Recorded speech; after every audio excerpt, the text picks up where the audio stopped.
मोहतरम नाज़रीन, आप देख रहे हैं सरप्रस्त सिलसिला। मैं हूं महबूब रज़ा सिद्दीकी। आप देख सकते हैं कि सुबह से ही कंटिन्यू जो है टसल जारी है शॉपकीपर्स और हॉकर्स के दरमियान में। चलिए, मैं एक ऑर्गेनाइजेशन हमारे सामने मौजूद है हॉकर्स के लिए बात करते हैं। हॉकर्स के बहुत सीनियर लीडर है, चलिए हम उनको बातें करते हैं। क्या कहना चाहते हैं? चीफ मिनिस्टर का बयान आया है और फरहाद हकीम साहब ने भी कहा कि जो हॉकर्स वगैरह के जो स्टॉल है उसको छोटा कर लेना, 5 दिन का कर लेना है, परमानेंट नहीं रखना है, उसको सीमेंटेड नहीं करना है, उसको ऊपर से शेड नहीं डालना है, उसको सेल नहीं कर सकते। इसके बारे में क्या कहते हैं? ना हम लोग इसके बारे में हम लोग खूब खुशी है कि हमारी सीएम जो बोला है कि हकर्स को हटाएंगे नहीं और उनका सेट जहाँ पर बना करने का होगा सेट भी होगा, और जहाँ सेट नहीं करने का होगा वहाँ माल का गोडाउन नहीं करना होगा। हम लोगों ने 1 महीना तक टाइम लिए हैं। 1 महीना के अंदर में जहाँ तहाँ बोरिया हाट, हाथी बागान, न्यू मार्केट, बहुत से 7-8 जगह का उन्होंने उल्लेख किया। उस उल्लेख में उन्होंने कहा कि गोदाम का जगह देखो। इन हकरों को संपत्ति समझ के हमने इनके लिए बहुत कुछ सोचा है। ये गरीब आदमी है, कहाँ जाएंगे, इनके लिए भला करना ही होगा। चीफ मिनिस्टर साहिबा के साथ जो मीटिंग हुई थी, तो क्या आप उस मीटिंग में थे? हम उस मीटिंग में थे। क्या बातचीत थी? क्या उन्होंने कहा? उन्होंने कहा कि माने कभी हकर के विरोध में हम नहीं हैं, माने सदैव हकर के फेवर में हैं।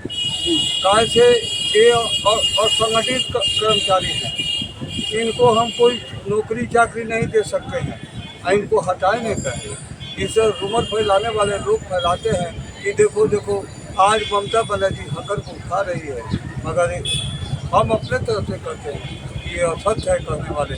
ममता बनर्जी हकर के फेवर में है, मगर ममता बनर्जी हकर के लिए बहुत कुछ अवदान है और करेगी। गुज़िश्ता कल जो है फरहाद हकीम के साथ भी मीटिंग हुई थी हॉकर्स लीडर की। उन्होंने क्या कहा? आप थे, साथ में गए थे? जी, क्या कहा वो बताइए सरप्रस्त के नाम से। जी जी, इन्होंने कहा कि ये जो कमेटी होगा, कमेटी के द्वारा जो विधि का जो आदेश हुआ कि आप लोग सर्च कीजिए और सर्च करके देखिए जो कहाँ कहाँ के हकर को कैसा ये है, कैसा रहना चाहिए, किस तरह से हटना नहीं चाहिए। सर्च करके उनको प्रपोजल देकर उनका साथ देना चाहिए। ये बहुत टफ काम है कि हॉकरों को ऑर्गेनाइज करना। आप तो लीडर आदमी, आपकी बात हॉकर सुनेंगे भी, मगर सुने कि दुकान लगाने में कुछ बातें भी आ रही है, तो कुछ लोग 2-3 आदमी बन करके ज़्यादा ले रहा है, तो ये क्या किस तरीक़े से हल करेंगे आप?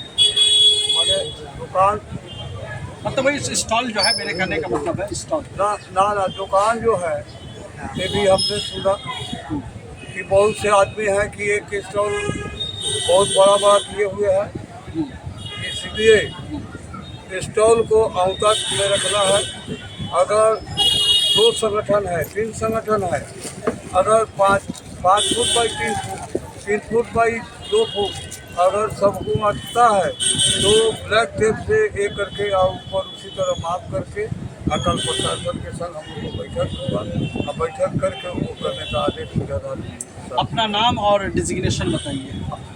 भरत शाह, मध्य कलकत्ता यूनाइटेड हकर वेलफेयर एसोसिएशन के प्रेसिडेंट। और कितने सालों से आप हॉकर के मसले मसाइल को देख रहे हैं? हम 1972 से वो बच्चापन से नेपाल राय जी हमारे प्रेसिडेंट थे, और 1972 साल से हम हकर संगठन में हैं।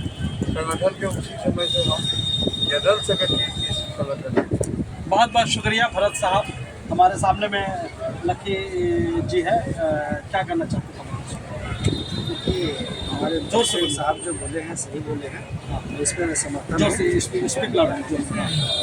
जो हमारे प्रेसिडेंट साहब ने बोले हैं वो सही बोले हैं, इसी पर हम लोग सब एक होकर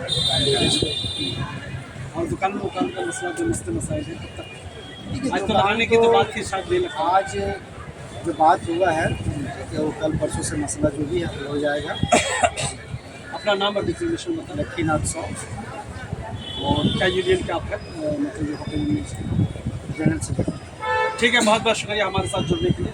थैंक यू।